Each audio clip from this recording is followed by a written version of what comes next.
राधे राधे, हरे कृष्ण। आप सभी का दिन शुभ हो। आज दिनांक है 26 अप्रैल, दिन है रविवार और आज है वैशाख मास के शुक्ल पक्ष की दशमी तिथि, जो कि आज शाम 6:07 तक रहेगी। इसके बाद में एकादशी तिथि प्रारंभ होगी और आज ब्रह्म मुहूर्त सुबह 4:24 से 5:12 तक रहेगा। सूर्योदय होगा सुबह 6:01 पर, सूर्यास्त होगा शाम 6:48 पर और राहु काल आज शाम 4:30 बजे से 6 बजे तक रहेगा। प्रिय श्रोताओं, आज रविवार का दिन है, तो आज की कथाओं का शुभारंभ हम करेंगे श्री आदित्य हृदय स्तोत्र के पाठ से। सूर्य नारायण भगवान का आशीर्वाद आप सभी पर सदैव बना रहे, आप और आपके परिवारजन सदैव स्वस्थ और निरोगी रहें, इस कामना के साथ चलिए सुनते हैं आदित्य हृदय स्तोत्र। भगवान आदित्य के हृदय स्वरूप इस आदित्य हृदय स्तोत्र का उपदेश अगस्त मुनि ने भगवान राम को दिया था और इसी के प्रयोग से श्री रामचंद्र जी ने रावण का वध करने की शक्ति प्राप्त की। इस स्तोत्र के नित्य 3 पाठ करने से शत्रु बाधा शांत हो जाती है, पितृदोष निवारण होता है, सूर्य नारायण की पूर्ण कृपा प्राप्त होती है, आरोग्य मिलता है, आत्मविश्वास में वृद्धि होती है, कोर्ट कचहरी क्षेत्र में विजय मिलती है, सरकारी नौकरी या सरकारी कामों में फायदा होता है, अटके हुए सभी काम पूरे हो जाते हैं। श्री रामचंद्र भगवान युद्ध से थककर चिंता करते हुए रणभूमि में खड़े हुए थे। इतने में रावण भी युद्ध के लिए उनके सामने आकर खड़ा हो गया। ये देख भगवान अगस्त्य मुनि, जो युद्ध देखने के लिए देवताओं के साथ आए थे, वे मुनि भगवान राम के पास जाकर बोले। मुनि ने कहा, हे सबके हृदय में रमण करने वाले महाबाहो राम, ये सनातन रमणी गोपनीय स्तोत्र सुनो। वत्स, इसके जाप से तुम युद्ध में अपने समस्त शत्रुओं पर विजय पाओगे, इसमें संदेह नहीं है। इस गोपनीय स्तोत्र का नाम है आदित्य हृदय स्तोत्र। ये परम पवित्र और शत्रुओं का विनाश करने वाला है। इसके जाप से सदा विजय प्राप्त होती है। ये नित्य, अक्षय और परम कल्याणमय है। संपूर्ण मंगलों का भी मंगल है। इस स्तोत्र के पाठ से सभी पापों का विनाश होता है। ये चिंता और शोक को मिटाने वाला और आयु को बढ़ाने वाला है। भगवान सूर्य अपनी अनंत किरणों से सुशोभित हैं। ये नित्य उदय होने वाले देवता और असुरों से पूजनीय विवस्वान नाम से प्रसिद्ध प्रभा का विस्तार करने वाले भास्कर और संसार के स्वामी भुवनेश्वर हैं। हे राम, तुम इनका रश्मि मते समुद्यते देवासुर नमस्कृताय विवस्वते भास्कराय वे भुवनेश्वराय नमः, इन मंत्रों से पूजन करो। संपूर्ण देवता इन्हीं के स्वरूप हैं। ये तेजों की राशि तथा अपनी किरणों से जगत को सत्ता और स्फूर्ति प्रदान करने वाले हैं। ये ही अपनी रश्मियों का प्रसार करके देवता और असुरों सहित संपूर्ण लोकों का पालन करते हैं। यही ब्रह्मा, विष्णु, स्कंद, प्रजापति, इंद्र, कुबेर, काल, यम, चंद्रमा, वरुण, पितर, वसु, साध्य, अश्विनी कुमार, मरुदगण, मनु, वायु, अग्नि, प्रजा, प्राण, ऋतुओं को प्रकट करने वाले तथा प्रभा के तेजोमय पुंज हैं।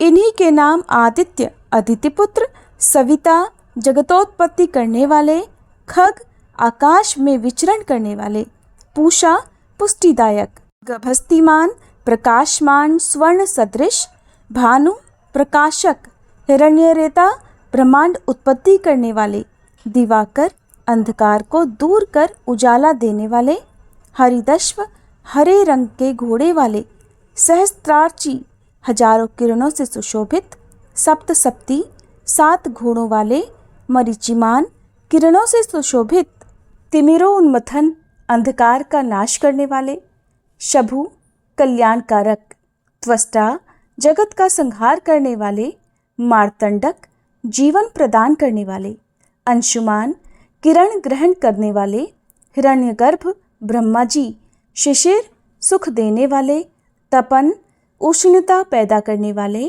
अहस्कर, दिनकर, रवि, प्रार्थना योग्य, अग्निगर्भ, अग्नि को गर्भ में धारण करने वाले, अदितिपुत्र, शंख, व्यापक, शिशिर नाशन, शीत का नाशन करने वाले, व्योमनाथ, आकाश के देवता, तमोभेदी, अंधकार को नष्ट करने वाले, घनी वृष्टि के कारण अपामित्र जल को उत्पन्न करने वाले।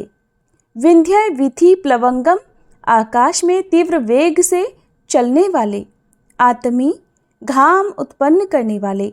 मंडली, समूह को धारण करने वाले। मृत्यु, मृत्यु के कारक। पिंगल, भूरे रंग वाले। सर्वतापन, सबको ताप देने वाले। कवि, दूरदृष्टा। विश्व, सर्वस्वरूप। महातेजस्वी, महान तेज वाले या सबसे अधिक तेज वाले। रक्त, लाल। सर्वभवोद्भव, सबकी उत्पत्ति के कारक। नक्षत्र आदि के स्वामी। विश्वभावन, जगत की रक्षा करने वाले। द्वादशात्मा, 12 स्वरूपों से युक्त। ये महातेजस्वी नामों से सूर्य देव प्रसिद्ध हैं। आपको नमस्कार है। पूर्वगिरी यानी उदयाचल और पश्चिम गिरी यानी अस्ताचल के रूप में आपको नमस्कार है। ग्रहों और तारों के स्वामी तथा दिन के अधिपति आपको नमस्कार है। आप जय स्वरूप तथा विजय और कल्याण के दाता हैं। आपके रथ में हरे रंग के घोड़े रहते हैं। आपको बारंबार मेरा नमस्कार है। सहस्त्रों किरणों से सुशोभित भगवान सूर्य आपको नमस्कार है। आप अदिति पुत्र आदित्य को नमस्कार है। उग्र वीर और सारंग सूर्य देव आपको नमस्कार है। कमलों को अपना तेज देकर विकसित करने वाले मार्तंड आपको नमस्कार है। आप ब्रह्मा, विष्णु और शिव के स्वामी हैं। परात्पर रूप में सुर आपकी संज्ञा है। ये पूरा सूर्यमंडल आपका स्वरूप है। सबको स्वाहा कर देने वाले अग्नि भी आपका ही रूप है। आप रौद्र रूप धारण करने वाले हैं। आपको नमस्कार है। अज्ञान और अंधकार के आप नाशक हो। जड़ता और शीतलता के कारक हो। शत्रु का विनाश करने वाले आप हो। आपका स्वरूप अप्रमेय है।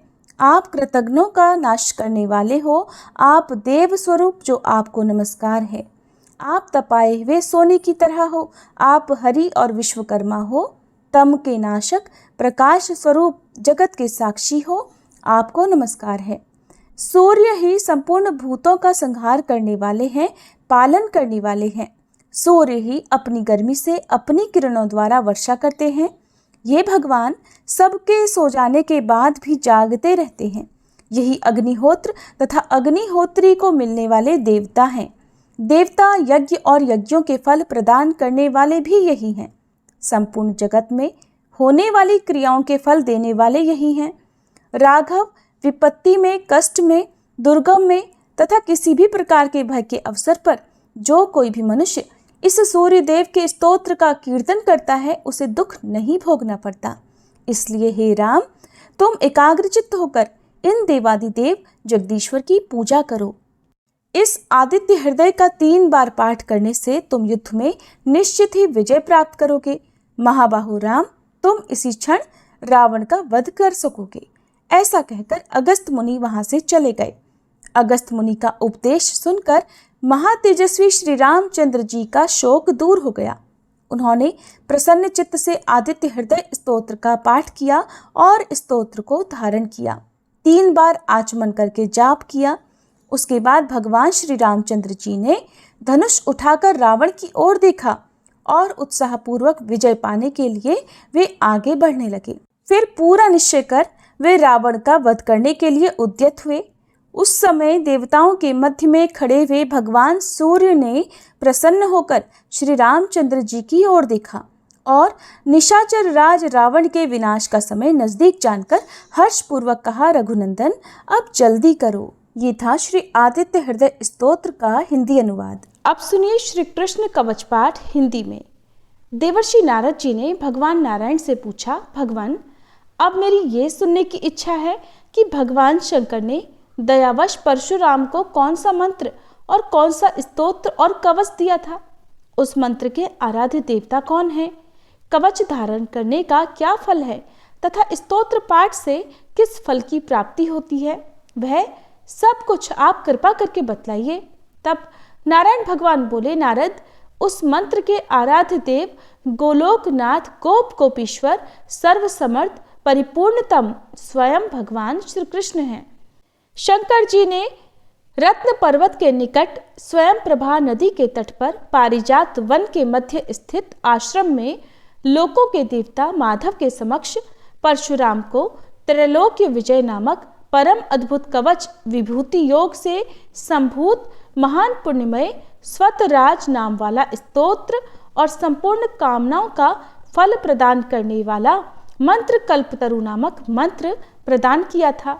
महादेव जी ने कहा, भृगुवंशी महाभागवत्स, तुम प्रेम के कारण मुझे पुत्र से भी अधिक प्रिय हो, अतः आओ कवच ग्रहण करो। हे राम, जो ब्रह्मांड में परम अद्भुत तथा विजयप्रद है, श्री कृष्ण के उस त्रैलोक्य विजय नामक कवच का मैं वर्णन करता हूँ, सुनो। पूर्व काल में श्री कृष्ण ने गोलोक में स्थित वृंदावन नामक वन में राधिकाश्रम में रासमंडल के मध्य ये कवच मुझे दिया था। ये अत्यंत गोपनीय तत्व संपूर्ण मंत्र समुदाय का विग्रह स्वरूप पुण्य से भी बढ़कर पुण्यतर परमोत्कृष्ट है और इसे स्नेहवश मैं तुम्हें बता रहा हूँ, जिसे पढ़कर और धारण करके मूल प्रकृति भगवती आद्यशक्ति ने शुंभ निशुंभ महिषासुर और रक्तबीज का वध किया था, जिसे धारण करके मैं लोकों का संहारक और संपूर्ण तत्वों का जानकार हुआ हूँ तथा पूर्व काल में जो दुरंत और अवध्य थे उन त्रिपुरों को खेल ही खेल में दग्ध कर सका हूँ, जिसे पढ़कर और धारण करके ब्रह्मा ने इस उत्तम सृष्टि की रचना की है, जिसे धारण करके भगवान शेष सारे विश्व को धारण करते हैं, जिसे धारण करके कूर्मराज शेष को लीलापूर्वक धारण किए रहते हैं, जिसे धारण करके स्वयं सर्वव्यापक भगवान वायु विश्व के आधार हैं, जिसे धारण करके वरुण सिद्ध और कुबेर धन के स्वामी हुए हैं, जिसे पढ़कर एवं धारण करके स्वयं इंद्र देवताओं के राजा बने हैं, जिसे धारण करके तेजो राशि स्वयं सूर्य भुवन में प्रकाशित होते हैं, जिसे पढ़कर एवं धारण करके चंद्रमा महान बल और पराक्रम से संपन्न हुए हैं, जिसे पढ़कर एवं धारण करके महर्षि अगस्त्य सातों समुद्रों को पी गए और उनके तेज से वातापी नामक दैत्य को पचा गए, जिसे पढ़कर एवं धारण करके पृथ्वी देवी सबको धारण करने में समर्थ हुई हैं, जिसे पढ़कर एवं धारण करके गंगा स्वयं पवित्र होकर भुवनों को पावन करने वाली बनी है, जिसे धारण करके धर्मात्माओं में श्रेष्ठ धर्म लोकों के साक्षी बने हैं, जिसे धारण करके सरस्वती देवी संपूर्ण विद्याओं की अधिष्ठात्री देवी हुई हैं, जिसे धारण करके परात्परा लक्ष्मी लोकों को अन्न प्रदान करने वाली हुई हैं, जिसे पढ़कर एवं धारण करके सावित्री ने वेदों को जन्म दिया है। भृगुनंदन, जिसे पढ़ और धारण करके वेद धर्म के वक्ता हुए हैं, जिसे पढ़कर और धारण करके अग्नि शुद्ध एवं तेजस्वी हुए हैं और जिसे धारण करके भगवान सनत कुमार को ज्ञानियों में सर्वश्रेष्ठ स्थान मिला है। जो महात्मा साधु एवं श्री कृष्ण भक्त हो उसी को केवल यह कवच देना चाहिए, क्योंकि शठ एवं दूसरों के शिष्य को देने से दाता मृत्यु को प्राप्त हो जाता है। इस त्रैलोक्य विजय कवच के प्रजापति ऋषि हैं, गायत्री छंद हैं, स्वयं रासेश्वर देवता हैं और त्रैलोक्य की विजय प्राप्ति में इसका विनियोग कहा गया है। ये परात्पर कवच तीनों लोकों में दुर्लभ है। ओम श्री कृष्णाय नमः सदा मेरे सिर की रक्षा करे। कृष्णाय स्वाहा ये पंचाक्षर सदा कपाल को सुरक्षित रखे। कृष्ण नेत्रों की तथा कृष्णाय स्वाहा पुतलियों की रक्षा करे। हरे नमः सदा मेरी भ्रकुटियों को बचाए। ओम गोविंदाय स्वाहा मेरी नासिकाओं की सदा रक्षा करे। गोपालाय नमः मेरे गंड स्थलों की सदा सब ओर से रक्षा करे। ओम गोपांगनेशाय नमः सदा मेरे कानों की रक्षा करे। ओम कृष्णाय नमः निरंतर मेरे दोनों ओठों की रक्षा करे। ओम गोविंदाय स्वाहा सदा मेरी दंत पंक्ति की रक्षा करे। ओम कृष्णाय नमः दांतों के छिद्रों की तथा क्लिंग दांतों के ऊर्ध्व भाग की रक्षा करे। ओम श्री कृष्णाय स्वाहा सदा मेरी जिह्वा की रक्षा करे। रासेश्वराय स्वाहा सदा मेरे तालु की रक्षा करे। राधिकेशाय स्वाहा सदा मेरे कंठ की रक्षा करे। गोपांग नेशाय नमः सदा मेरे वक्ष स्थल की रक्षा करे। ओम गोपेशाय स्वाहा सदा मेरे कंधों की रक्षा करे। नमः किशोर वेशाय स्वाहा सदा मेरे पृष्ठ भाग की रक्षा करे। मुकुंदाय नमः सदा मेरे उदर की तथा ओम ह्रीं क्लीं कृष्णाय स्वाहा सदा मेरे हाथ पैरों की रक्षा करे। ओम विष्णवे नमः सदा मेरे दोनों भुजाओं की रक्षा करे। ओम ह्रीं भगवते स्वाहा सदा मेरे नखों की रक्षा करे। ओम नमो नारायणाय सदा नख छिद्रों की रक्षा करे। ओम ह्रीं ह्रीं पद्मनाभाय नमः सदा मेरी नाभि की रक्षा करे। ओम सर्वेशाय स्वाहा सदा मेरे कंकाल की रक्षा करे। ओम गोपी रमणाय स्वाहा सदा मेरे नितंब की रक्षा करे। ओम गोपी रमण नाथाय स्वाहा सदा मेरे पैरों की रक्षा करे। ओम ह्रीं श्रीं रसिकेशाय स्वाहा सदा मेरे सर्वांगों की रक्षा करे। ओम केशवाय स्वाहा सदा मेरे केशों की रक्षा करे। नमः कृष्णाय स्वाहा सदा मेरे ब्रह्मरंध्र की रक्षा करे। ओम माधवाय स्वाहा सदा मेरे रोमों की रक्षा करे। ओम ह्रीं श्रीं रसिकेशाय स्वाहा मेरे सर्वस्व की सदा रक्षा करे। परिपूर्णतम श्री कृष्ण पूर्व दिशा में सर्वदा मेरी रक्षा करे। स्वयं गोलोकनाथ अग्निकोण में मेरी रक्षा करे। पूर्ण ब्रह्म स्वरूप दक्षिण दिशा में सदा मेरी रक्षा करे। श्री कृष्ण नैऋत्य कोण में मेरी रक्षा करे। श्री हरि पश्चिम दिशा में मेरी रक्षा करे। गोविंद वायव्य कोण में नित्य निरंतर मेरी रक्षा करे। रसिक शिरोमणि उत्तर दिशा में सदा मेरी रक्षा करे। वृंदावन विहार कृत सदा ईशान कोण में मेरी रक्षा करें। वृंदावनी के प्राणनाथ ऊर्ध्व भाग में मेरी रक्षा करें। महाबली बलिहारी माधव सदैव मेरी रक्षा करें। नृसिंह जल स्थल तथा अंतरिक्ष में सदा मुझे सुरक्षित रखें। माधव सोते समय तथा जागृत काल में सदा मेरा पालन करें तथा जो सबके अंतरात्मा निर्लेप और सर्वव्यापक हैं वे भगवान सब ओर से मेरी रक्षा करें।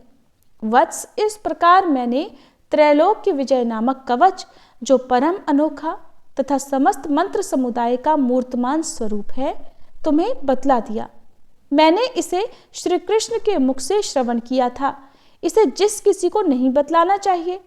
जो विधि पूर्वक गुरु का पूजन करके इस कवच को गले में अथवा दाहिनी भुजा पर धारण करता है वह भी विष्णु तुल्य हो जाता है, इसमें संशय नहीं है। वह भक्त जहाँ जाता है, जहाँ रहता है, वहाँ लक्ष्मी और सरस्वती भी निवास करती हैं। यदि उसे कवच सिद्ध हो जाता है तो वह जीवन मुक्त हो जाता है और उसे करोड़ों वर्षों की पूजा का फल प्राप्त हो जाता है। हजारों राजसूय, सैकड़ों वाजपेय, 10,000 अश्वमेध, संपूर्ण महादान तथा पृथ्वी की प्रदक्षिणा, ये सभी इस त्रैलोक्य विजय की 16वीं कला की भी समानता नहीं कर सकते। व्रत उपवास का नियम, स्वाध्याय, अध्ययन, तपस्या और समस्त तीर्थों में स्नान, ये सभी इसकी एक कला को भी नहीं पा सकते। यदि मनुष्य इस कवच को सिद्ध कर ले तो निश्चय ही उसे सिद्धि, अमरता और श्री हरि की दास्ता आदि सब कुछ मिल जाता है। जो इसका 10 लाख जप करता है उसे यह कवच सिद्ध हो जाता है और जो सिद्ध कवच होता है वह निश्चय ही सर्वज्ञ हो जाता है। परंतु जो इस कवच को जाने बिना श्री कृष्ण का भजन करता है उसकी बुद्धि अत्यंत मंद है। उसे करोड़ों कल्पों तक जप करने पर भी मंत्र सिद्धिदायक नहीं होता। वत्स, इस कवच को धारण करके तुम आनंद पूर्वक निःशंक होकर अनायास ही 21 बार पृथ्वी को क्षत्रियों से शून्य कर डालो। पुत्र, प्राण संकट के समय राज्य दिया जा सकता है, सिर कटाया जा सकता है और प्राणों का परित्याग भी किया जा सकता है, परंतु ऐसे कवच का दान कभी नहीं करना चाहिए। इति श्री कृष्ण कवचम पाठ संपूर्णम। एक बार की बात है, एक बार भगवान श्री विष्णु अपने वाहन श्री गरुड़ जी पर सवार होकर कैलाश पर्वत पर जा रहे थे। जाते समय मार्ग में गरुड़ जी ने देखा कि एक ही द्वार पर 2 बारातें ठहरी हुई थी। ये बात उनकी समझ में नहीं आई। बस फिर क्या था, पूछ बैठे श्री हरि से कि प्रभु, ये कैसी अनोखी बात है कि विवाह के लिए एक कन्या और 2 बारातें हैं। मेरी तो समझ में बिल्कुल नहीं आ रहा। गरुड़ जी का प्रश्न सुनकर भगवान श्री हरि बोले कि हाँ, एक ही कन्या से विवाह करने के लिए इस समय 2 अलग अलग जगह से बारातें आई हैं। एक बारात पिता द्वारा पसंद किए गए लड़के की है और दूसरी माँ द्वारा पसंद किए गए लड़के की है। भगवान की ये बात सुनकर गरुड़ जी फिर बोले, प्रभु, आखिरकार इस कन्या का विवाह होगा किसके साथ? प्रभु बोले, जिसे माता ने पसंद किया है और बुलाया है उसी के साथ कन्या का विवाह होगा। अब भगवान की ये बात सुनकर गरुड़ जी मौन हो गए और भगवान को कैलाश पर्वत पर पहुंचाकर कौतूहलवश उसी जगह पर फिर से आ गए जहां वो दोनों बारातें ठहरी हुई थी। गरुड़ जी ने मन में सोचा कि अगर मैं माँ द्वारा पसंद किए गए वर को यहाँ से हटा दूं तो भला ये विवाह कैसे संभव होगा। फिर क्या था, उन्होंने भगवान के विधान को देखने की जिज्ञासा के लिए तुरंत ही उस वर को वहां से उठाया और ले जाकर समुद्र के एक टापू पर छोड़ दिया। ऐसा करने के बाद भी गरुड़ जी थोड़ी देर के लिए भी रुके नहीं थे, बल्कि अब तो उनके मन में एक नया विचार दौड़ने लगा कि मैं तो इस लड़के को यहाँ उठा लाया हूँ, किंतु यहाँ तो इस निर्जन टापू में इसके खाने पीने की कोई व्यवस्था ही नहीं है और ऐसे में इस सुनसान निर्जन टापू पर तो ये लड़का भूखों ही मर जाएगा और वहां पर सारी बारात मजे से 56 भोग का आनंद ले रही होगी। ये तो बिल्कुल भी ठीक नहीं है। इसका पाप तो मुझे अवश्य लगेगा। इसलिए अब तो मुझे इसके लिए भी खाने का कुछ ना कुछ इंतजाम तो करना ही पड़ेगा और यदि विधाता का विधान मुझे देखना ही है तो थोड़ा परिश्रम तो मुझे भी करना ही पड़ेगा। ऐसा मन में विचार कर गरुड़ जी वापस उसी स्थान पर फिर से आ गए। इधर कन्या के घर पर स्थिति ये थी कि वर के गायब हो जाने से कन्या की माता को बड़ी निराशा हो रही थी, किंतु वो भी अपनी जिद पर अडिग थी। इसलिए उन्होंने अपनी कन्या को एक भारी टोकरी में बिठाकर ऊपर से फल, फूल, मेवा, मिष्ठान आदि सजाकर रख दिए, जिसमें कि भोजन सामग्री ले जाने के लिए वर पक्ष से लोग आए हुए थे। माँ द्वारा उसी टोकरी में अपनी पुत्री को छुपाकर भेजने के पीछे उसकी मंशा केवल इतनी थी कि वर पक्ष के लोग कन्या को अपने घर ले जाकर वर को खोजकर उन दोनों का ब्याह करा देंगे। माँ ने अपना ये भाव किसी तरह होने वाले समधी को भी बता दिया। उसके अलावा उन्होंने इस बात की सूचना किसी को भी नहीं दी, क्योंकि कन्या की माँ नहीं चाहती थी कि पिता द्वारा पसंद किए गए वर से उनकी पुत्री का विवाह हो। अब संयोग की बात तो देखिए, आंगन में रखी उसी टोकरी को जिसमें कन्या की माँ ने तरह तरह के फल, मेवा, मिष्ठान आदि से भरकर अपनी कन्या को छुपाया था, गरुड़ जी ने उसे भरा देखा तो उठाया और लेकर उड़ चले।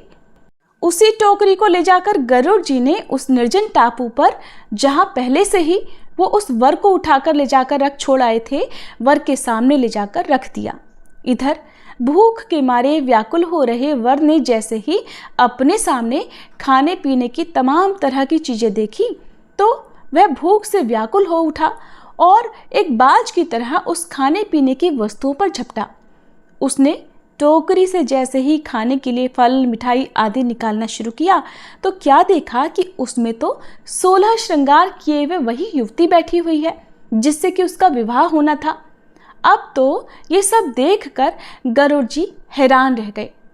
उन्हें निश्चय हो गया कि हरि इच्छा बलवान, राम कीन्ह चाहे सोई होई, करे अन्यथा अस नहीं कोई। फिर तो शुभ मुहूर्त विचार कर स्वयं गरुड़ जी ने ही पुरोहिताई का कर्तव्य भी निभाया। वेद मंत्रों से, विधि विधान से विवाह कार्य संपन्न कराकर उन्होंने वर वधू को आशीर्वाद दिया और फिर से उनके घर पहुंचा दिया।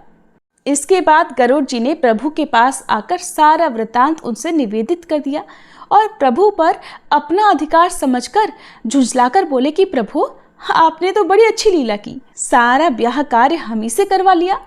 भगवान गरुड़ जी की बातों को सुनकर मंद मंद मुस्कुरा रहे थे। प्रेम से बोलिए जय श्री कृष्णा, जय श्री राधे। अब सुनिए आज का महात्म्य।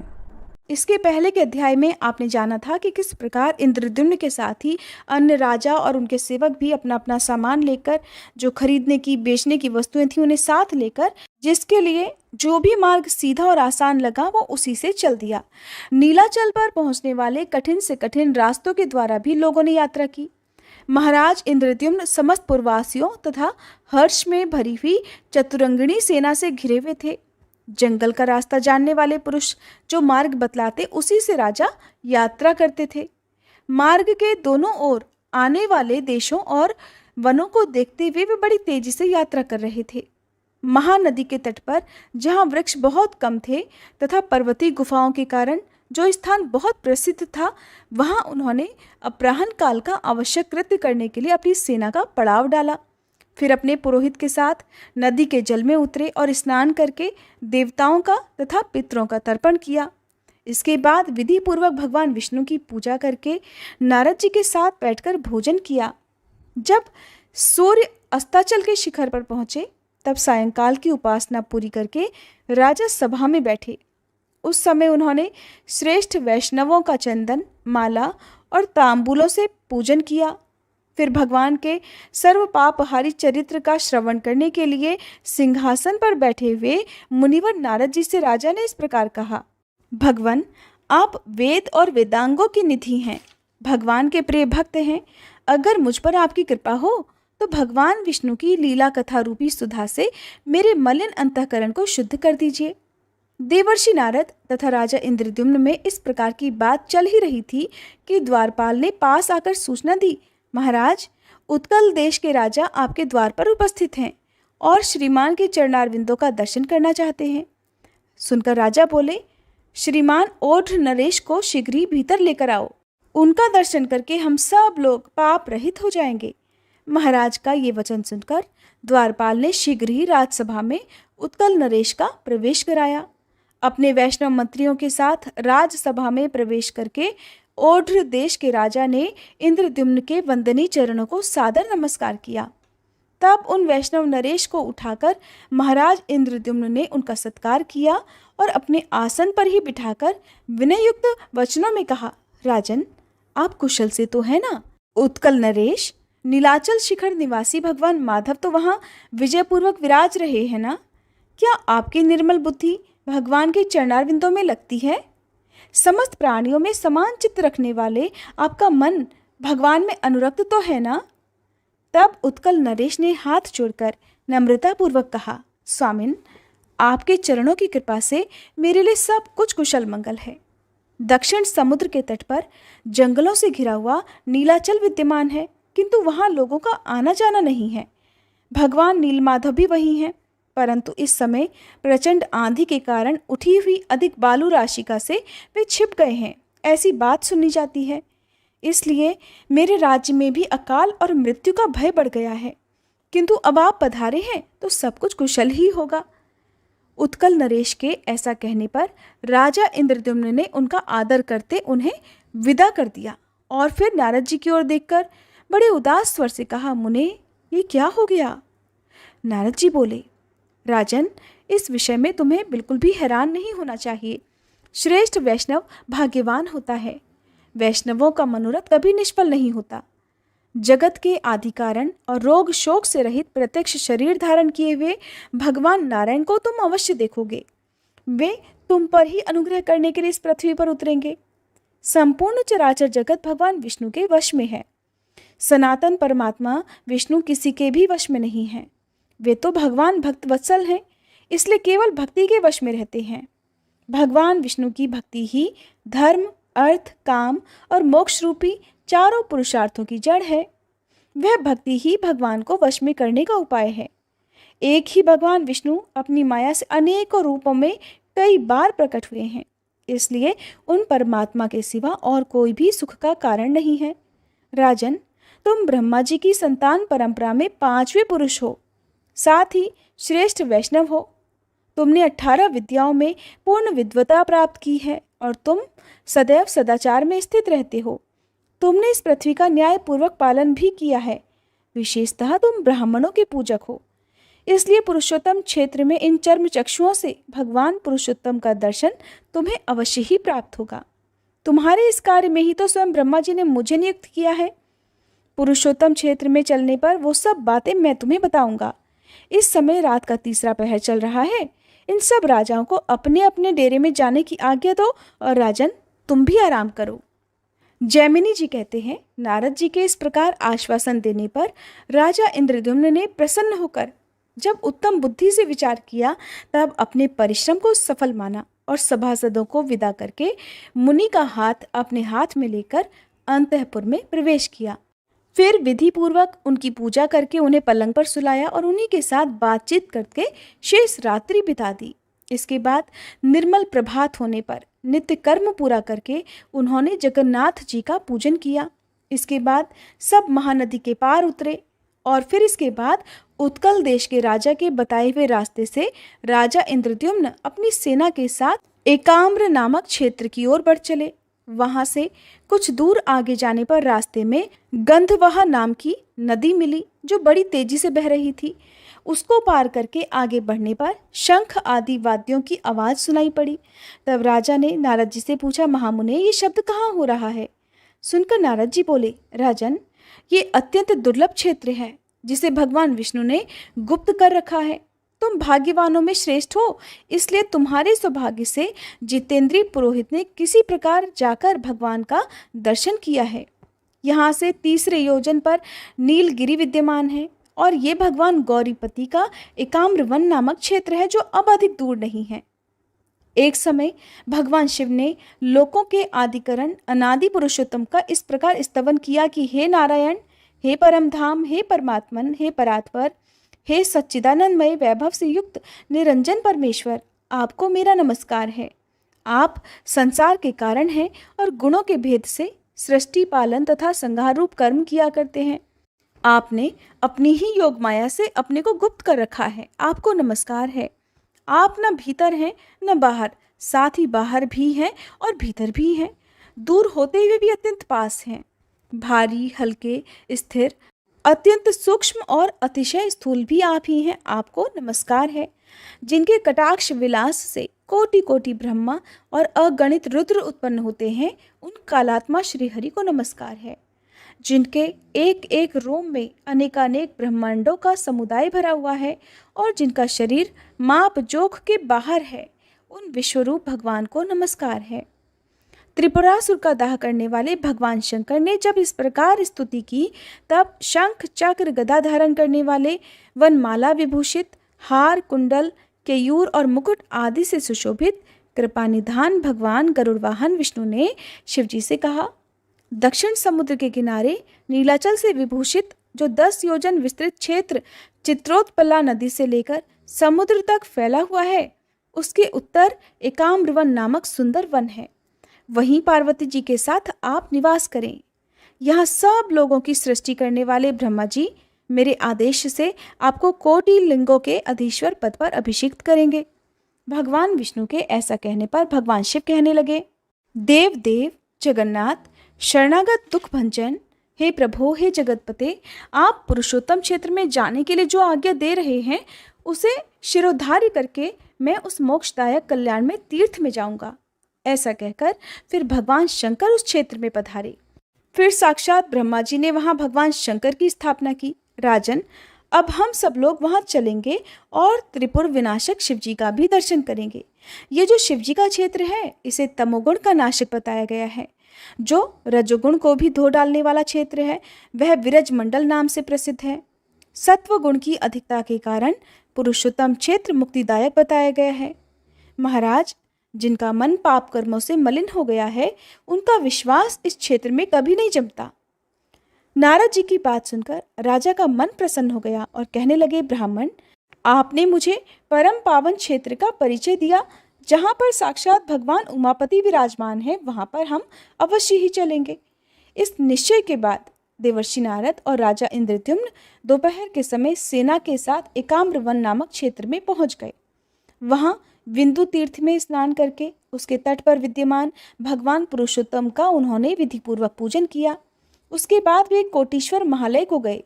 वहाँ जल से तरह तरह आचमन करके सात्विक धर्म में स्थित राजा ने त्रिभुवनेश्वर अर्थात भुवनेश्वर नामक लिंग का महास्नान की विधि से पूजन किया। फिर अनन्य चित्त से भगवान शंकर जी का ध्यान करते हुए वे खड़े रहे। तब भगवान शंकर ने प्रसन्न होकर स्पष्ट वाणी में कहा, महाराज इंद्रद्युम्न, थोड़े ही समय में तुम्हारा मनोरथ पूर्ण होगा। इसके बाद उन्होंने नारद जी से कहा, महाभाग, ब्रह्मा जी ने जो आज्ञा आपको दी है उसे इस राजा द्वारा अश्वमेध यज्ञ कराते हुए पूर्ण करो। पुरुषोत्तम क्षेत्र साक्षात भगवान विष्णु का स्वरूप है। उसमें भी परम पुण्यमयी अंतर्वेदी भगवान विष्णु के हृदय के समान मानी गई है, जिसकी रक्षा के लिए श्री विष्णु ने 8 स्वरूपों में मुझे स्थापित किया है। शंखाकार पुरुषोत्तम क्षेत्र के अग्रभाग में दुर्गा देवी के साथ मैं नीलकंठ नाम से निवास करता हूँ, वहीं इस राजा को ले चलो। इस समय नीलमणिमय विग्रह वाले भगवान श्रीहरि अंतर्ध्यान हो गए हैं। वहाँ मेरी आज्ञा से भगवान श्री नरसिंह देव का क्षेत्र बनाओ। उस क्षेत्र में हमारे पास में ही राजा इंद्रद्युम्न एक सहस्त्र अश्वमेध यज्ञ करें। यज्ञ समाप्त होने पर इन्हें वह अद्भुत ब्रह्मस्वरूप वृक्ष भी दिखलाओ। उसके द्वारा विश्वकर्मा जी 4 प्रतिमाओं का निर्माण करेंगे और उन प्रतिमाओं की स्थापना करते समय ब्रह्मा जी स्वयं वहाँ पधारेंगे। तदंतर ये राजा समस्त पापों का नाश करने वाले और संपूर्ण जगत के आधारभूत भगवान विष्णु का दर्शन करेंगे। काष्ठ में शरीर अर्थात लकड़ी का शरीर धारण करके प्रकट हुए भगवान दर्शन मात्र से मोक्ष प्रदान करने वाले होंगे। नारद, भगवान विष्णु अपनी आज्ञा के पालन और भक्ति से बहुत प्रसन्न होते हैं। तब देवर्षि नारद जगत गुरु महादेव जी को प्रणाम करके हाथ जोड़कर बोले। उन्होंने जो कुछ भी महादेव जी से कहा, भक्तजनों, उसका वृतांत आप सभी अगले अध्याय में सुनेंगे। अब सुनिए सीता नितनेम की कहानी। इस कहानी को सीता माता कहती थी और प्रभु श्री राम सुना करते थे। एक दिन श्री राम भगवान को किसी काम के लिए बाहर जाना पड़ा, तो सीता माता कहने लगी कि भगवान, मेरा तो 12 वर्ष का नितनेम है, अब आप बाहर जाएंगे तो मैं अपनी कहानी किसे सुनाऊंगी। तब श्री राम ने कहा कि सीते, आप कुएं की पाल पर जाकर बैठ जाना और वहां पर जो भी औरतें पानी भरने आएंगी उन्हें अपनी कहानी सुना दिया करना। सीता माता कुएं की पाल पर जाकर बैठ गई। तभी एक स्त्री आई। उसने रेशम की जरी की साड़ी पहन रखी थी और सोने का घड़ा ले रखा था। सीता माता उसे देखकर कहने लगी, बहन, मेरा 12 वर्ष का नितनेम सुन लो। पर वह स्त्री बोली कि मैं तुम्हारा नितनेम सुनूंगी तो मुझे तो घर जाने में देर हो जाएगी और मेरी सास मुझसे झगड़ा करेगी। इसलिए उसने कहानी नहीं सुनी और अपने घर चली गई। लेकिन उसके घर जाते ही उसकी रेशम जरी की साड़ी फट गई। सोने का घड़ा मिट्टी के घड़े में बदल गया। सासू ने देखा तो पूछा, अरे बहू, ये किसका दोष अपने सिर लेकर आ गई है। बहू बोली, माँ जी, कुएं पर एक औरत बैठी थी। उसने अपनी कहानी सुनने के लिए कहा, लेकिन मैंने नहीं सुनी। शायद उसी का ये फल मुझे मिला है। बहू की बात सुनकर अगले दिन वही साड़ी और वही घड़ा लेकर सास कुएं की पाल पर गई। सास को वहीं पर सीता माता बैठी मिली तो माता सीता ने कहा, बहन, मेरी कहानी सुन लीजिए। सासू बोली, एक बार छोड़, मैं तो 4 बार कहानी सुन लूंगी। तब सीता माता बोली, राम आए लक्ष्मण आए, देश के पुजारी आए, नित नेम का नेम लाए, आओ राम बैठो राम, तपी रसोई जीमो राम, माखन मिश्री खाओ राम, दूध पताशा पियो राम, सूत के पलका मोठो राम, शाल दुशाला पोठो राम, शाल दुशाला ओढ़ो राम, जब बोलूं राम ही राम, राम सवारे सबके काम, खाली घर भंडार भरेंगे, सबका बेड़ा पार करेंगे, श्री राम जय जय राम। सासू बोली, बहन, कहानी तो बहुत अच्छी लगी। फिर कहानी सुनकर सासू घर चली गई और उसकी साड़ी फिर से रेशम जरी की बन गई। मिट्टी का घड़ा भी फिर वापस से सोने के घड़े में बदल गया। बहू ने देखा तो कहने लगी, सासू माँ, आपने ये सब कैसे किया। सासू बोली, बहू, तू दोष लगा कर आई थी और मैं अब दोष उतार कर आ रही हूँ। बहू ने पूछा कि माँ जी, वह कुएं वाली स्त्री कौन है। सासू ने बताया कि वह तो सीता माता थी। वो पुराने से नया कर देती हैं, खाली घर में भंडार भर देती हैं। वह लक्ष्मी जी का वास घर में कर देती हैं और मनुष्य की जो भी इच्छा हो उसे पूर्ण कर देती हैं। बहू बोली, माँ जी, फिर तो ऐसी कहानी मुझे भी सुना दो। सास बोली कि ठीक है, तुम भी सुनो। फिर सास ने कहानी शुरू की। राम आए लक्ष्मण आए, देश के पुजारी आए, नित नेम का नेम लाए, आओ राम बैठो राम, तपी रसोई जीमो राम, माखन मिश्री खाओ राम, दूध बताशा पियो राम, सूत के पल का मोठो राम, शाल दुशाला पोठो राम, शाल दुशाला ओढ़ो राम। जब बोलूं राम ही राम, राम सवारे सबके काम, खाली घर भंडार भरेंगे, सबका बेड़ा पार करेंगे, बोलो श्री राम जय जय राम। कहानी सुनकर बहू बोली, माँ जी कहानी तो बहुत अच्छी है। सासू ने कहा ठीक है, अब से हम इस कहानी को रोज किया करेंगे। अब सास बहू रोज सवेरे उठती, नहाती धोती और पूजा करने के बाद नित नेम की सीता माता की कहानी कहती। एक दिन की बात है, उनके यहाँ पड़ोस की एक औरत आई और बोली कि बहन जरा सी आँच तो देना। तो बहू बोली कि आँच तो अभी हमने जलाई ही नहीं। पड़ोसन बोली तो फिर तुम सुबह 4 बजे से उठकर क्या कर रही हो? तो उन्होंने कहा कि हम तो सुबह सुबह उठकर पूजा करते हैं, फिर सीता माता की नितनेम की कहानी कहते हैं। पड़ोसन ने उनकी बात सुनकर फिर कहा कि सीता माता की कहानी कहने से तुम्हें क्या मिला? तब वे दोनों बोली कि सीता माता की कहानी कहने से घर में भंडार भर जाते हैं, सारे काम पूर्ण हो जाते हैं, मन की इच्छा भी पूरी होती है। पड़ोसन ने कहा बहन अगर ऐसा है तब तो फिर मुझे भी कहानी सुना दो। तब बहू बोली कि ठीक है, तुम भी ये कहानी सुन लो। राम आए लक्ष्मण आए, देश के पुजारी आए, नित नेम का नेम लाए, आओ राम बैठो राम, तपी रसोई जीमो राम, माखन मिश्री खाओ राम, दूध बताशा पियो राम, सूत के पल का मोठो राम, शाल दुशाला पोठो राम, शाल दुशाला ओढ़ो राम।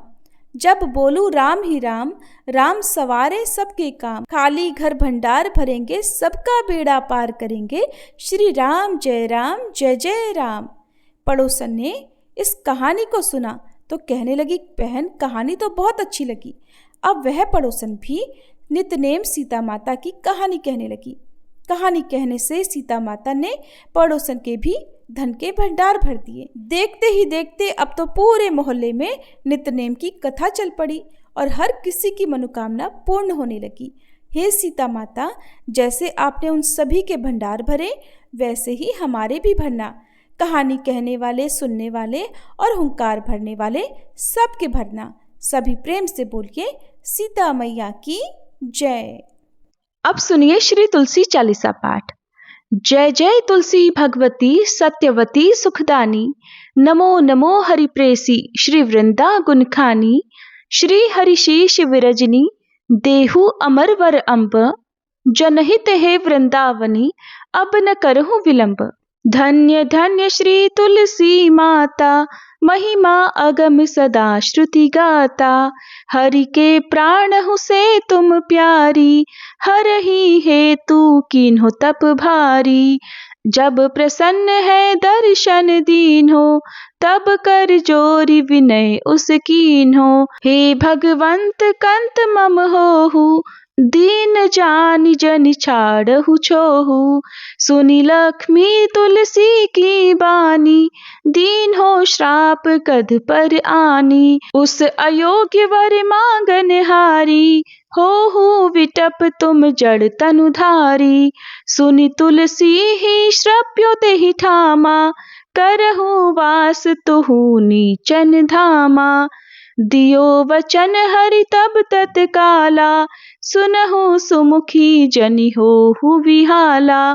समय पाई व्यवहारो पाति तोरा, पूजहि आस वचन सत मोरा।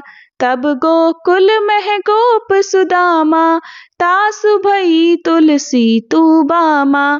कृष्ण रास लीला के माही, राधे शक्य प्रेम लखि नाही। दियो श्राप तुलसी तत्काला, नरलोक ही तुम जन्महु बाला। यो गोप वह दानव राजा, शंख चूर्ण नामक शिर ताजा। तुलसी भई तासु की नारी, परम सती गुण रूप अगारी। अस द्वै कल्प बीत जब गयऊ, कल्प तृतीय जन्म तब भयऊ। वृंदा नाम भयो तुलसी को, असुर जलंधर नाम पति को, कर अति द्वंद अतुल बल धामा, कीन्हा शंकर से संग्रामा। जब निज सैन्य सहित शिव हारे, मरहि न तब हर हर ही पुकारे। पतिव्रता वृंदा थी नारी, को न सके पति संहारी। तब जलंधर ही वेश बनाई, वृंदाढिग हरि पहुँच्यो जाई। शिव हित लही करि कपट प्रसंगा, कियो सतित्व धर्म तो ही भंगा। भयो जलंधर कर संगहारा, सुनी उर शोक अपारा। तिहि क्षण दियो कपट हरि टारी, लखि वृंदा दुख गिरा उचारी। जलंधर जस हत्यो अभीता, सोई रावण तस हरहि सीता। अस प्रस्तर सम हृदय तुम्हारा, धर्म खंडी मम पति ही संगहारा। यही कारण लहि श्राप हमारा, होवे तनु पाषाण तुम्हारा। सुनि हरि तुरत ही वचन उचारे, दियो श्राप बिना विचारे। लख्यो ना निज करतूत पति को, छलन चाहियो जब पार्वती को। जड़मति तुह अस हो जड़ रूपा, जग में तुलसी विटप अनूपा। धाग्य रूप हम शालीग्रामा, नदी गंड की बीच ललामा। जो तुलसी दल हम ही चढ़ई है, सब सुख भोगी परम पद पई है। बिन तुलसी हरि जलत शरीरा, अतिशय उठत शीश उर पीरा। जो तुलसी दल हरि शीर धारत, सो सहस्त्र घट अमृत डारत। तुलसी हरि मन रंजनिहारी, रोग दोष दुख भंजनिहारी।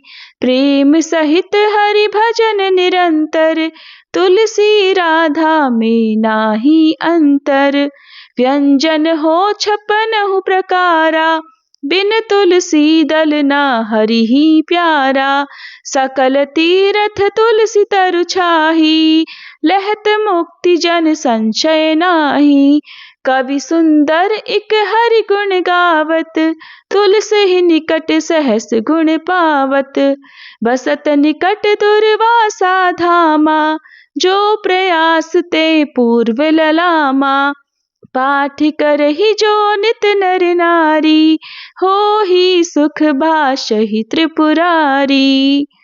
तुलसी चालीसा पढ़ही तुलसी तरु ग्रह धारी, दीप दान करि पुत्र फल पावही पंथ्यु नारी। सकल दुख दरिद्र हरि हार है परम प्रसन्न, आशे धन जन लड़ही ग्रह बसही पूर्णा अत्र। लाही अभिमत फल जगत मह लाही पूर्ण सब काम, जेई दल अर्पही तुलसी तह सहस बसही हरि राम। तुलसी महिमा नाम लख तुलसी सुत सुख राम, मानस 40 रच्यो जग मह तुलसीदास। तुलसी महारानी की जय। श्री हरि विष्णु भगवान की जय। तुलसी महारानी नमो नमो, हरि की पटरानी नमो नमो। धन तुलसी पूरण तप कीनो, धन तुलसी पूरण तप कीनो।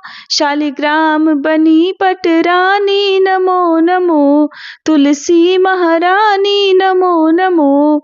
जाके पत्र मजरी कोमल, जाके पत्र मजरी कोमल। श्रीपति कमल चरण लपटानी नमो नमो, तुलसी महारानी नमो नमो। धूप दीप नैवेद्य आरती, धूप दीप नैवेद्य आरती। पुष्पन की वर्षा वर्षानी नमो नमो, तुलसी महारानी नमो नमो। 56 भोग 3600 व्यंजन, 56 भोग 3600 व्यंजन। बिन तुलसी हरि एक न मानी नमो नमो, बिन तुलसी हरि एक न मानी नमो नमो। तुलसी महारानी नमो नमो। सभी सखी मैया तेरो यश गावे, सभी सखी मैया तेरो यश गावे। भक्ति दान दीजे महारानी नमो नमो। तुलसी महारानी नमो नमो। हरि की पटरानी नमो नमो। तुलसी महारानी नमो नमो। तुलसी मैया की जय।